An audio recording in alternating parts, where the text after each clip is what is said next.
The Soviet Union's military operation in Afghanistan, known as Operation Storm 333, took place on December 27, 1979, and marked the beginning of an intervention that would last nearly a decade. The operation was carried out in a context of increasing political and military instability in Afghanistan, where President Hafizullah Amin had taken power after a series of coups and counter-coups within the communist Afghan government.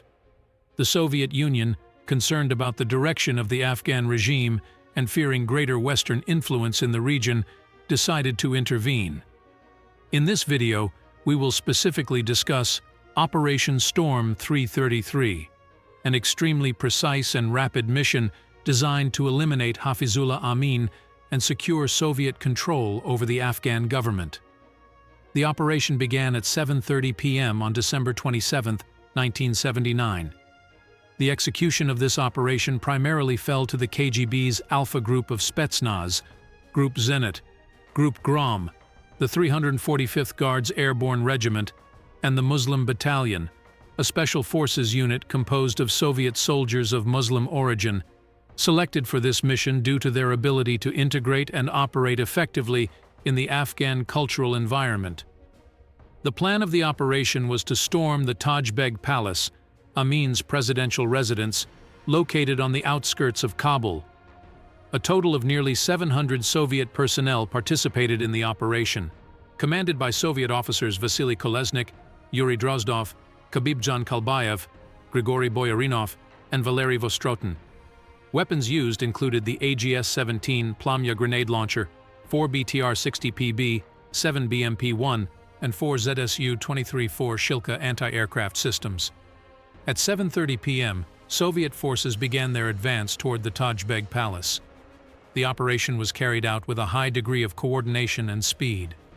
The soldiers of the Muslim Battalion and the Alpha units advanced rapidly towards the palace, facing resistance from the Afghan Presidential Guard.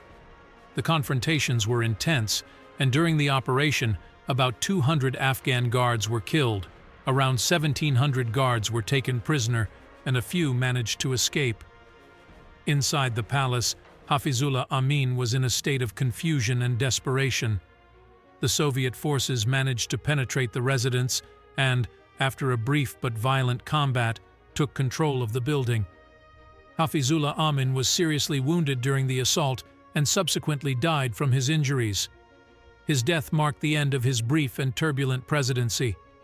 The Taj Palace served as the base for the Soviet 40th Army during the invasion until 1989. The casualty count during the operation reflected the ferocity of the confrontation. It is estimated that between 10 and 20 Soviet soldiers lost their lives during the assault, while the casualties among the Afghan defending forces were significantly higher, as mentioned earlier. The operation, although costly, was considered a tactical success for the Soviet forces as they achieved their main objective of eliminating Amin and establishing a new government under the control of Babrak Karmal, who was installed as president of Afghanistan shortly afterward.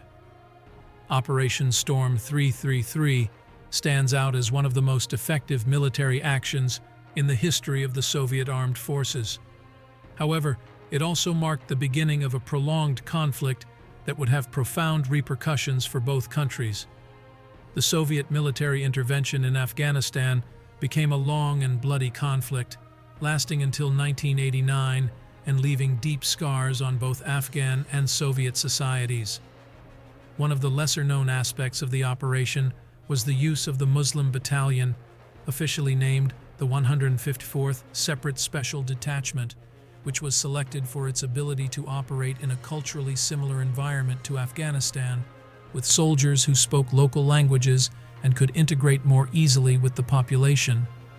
Their participation was crucial to the operation's success, providing a significant tactical advantage on the ground.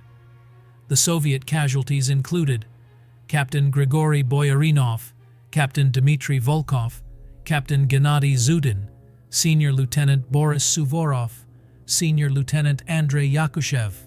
From the Muslim Battalion, Soldier Abdumumin Bogodirov, Soldier Kodjanepes Kurbanov, Soldier Abdunabi Mamajanov, Soldier Kurmantai Rasulmetov, Soldier Shokirjan Suleymanov, Soldier Sabirjan Kusanov, Junior Sergeant Mirkasim Sherbakov.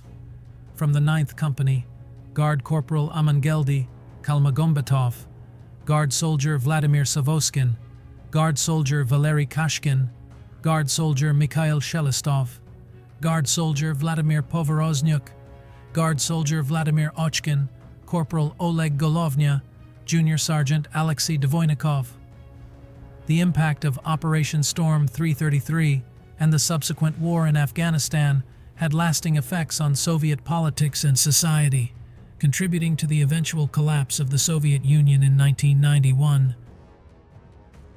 The operation is studied today as an example of the complexities and challenges of military intervention in internal conflicts, as well as the difficulties of maintaining a prolonged occupation in a foreign country.